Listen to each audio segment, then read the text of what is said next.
ہاں بھائی نے سوال پوچھا ہے مرحوم ماں باپ کی نمازوں کا فدیے کا کیا طریقہ ہے. یہ بہت اہم سوال ہے, اس کو اچھی طرح سے جواب کو سمجھیں.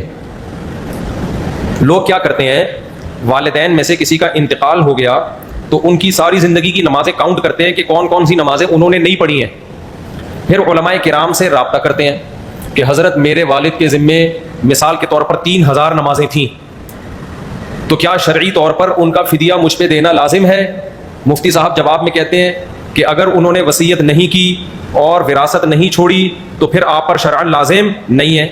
پھر بندہ یہ پوچھتا ہے مفتی صاحب سے, اگر میں خوشی خوشی یہ دینا چاہوں تو کیا میرے والدین کو فائدہ ہوگا؟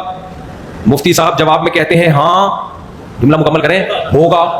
پھر جو پوچھنے والا ہے وہ کہتا ہے میرے ذمہ لازم تو نہیں ہے, لیکن اگر میں دوں گا تو امید ہے میرے والدین سے عذاب ہٹ جائے. پھر اس کے دل میں یہ بات آتی ہے اگر نہیں دیا تو عذاب ہوتا رہے گا. تو بتاؤ دنیا میں کون ہے جو ماں باپ کو عذاب میں دیکھنا چاہے؟ اس کا نتیجہ یہ نکلتا ہے کہ عملی طور پر وہ یہی سمجھتا ہے کہ مجھے دینا ہے. نہیں آئی سمجھ میں بات؟ اور 4-4 5-5 ہزار نمازوں کا فدیہ 4-5 ہزار روپے نہیں ہوتا, جائیدادیں بک جاتی ہیں لوگوں کی.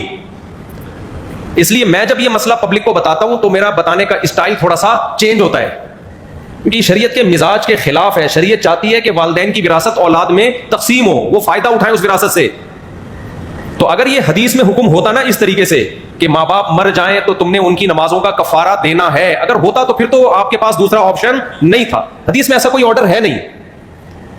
تو اس لیے مسئلہ یہ ہے کہ اگر ماں باپ نے اپنی نمازوں کی وصیت کی ہے تو پھر جتنی جائیداد چھوڑی ہے اس میں 1/3 میں وہ وصیت پوری کی جائے گی, 1/3 میں, کیونکہ ان کو یہ رائٹ تھا کہ زندگی میں 1/3 یعنی 33.3% کی وہ وصیت کر سکتے تھے. وہ تو پھر آپ نے ویسے ہی کرنی ہے.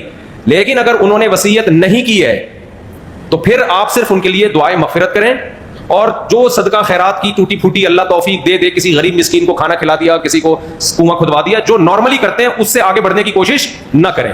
اور اپنے اوپر ایک چیز مسلط نہ کریں کہ پتہ نہیں میرے ماں باپ نے نمازیں چھوڑی ہیں تو عذاب میں نہ ہو, بس دعائیں مغفرت کریں, اس سے زیادہ نہیں, کیونکہ شریعت ہمیں تنگی میں نہیں ڈالنا چاہتی. تو اب وہ چونکہ ان کی نمازیں گئیں, وہ اب جو ہے نا وہ سزا تو متعین ہے, اب دعائیں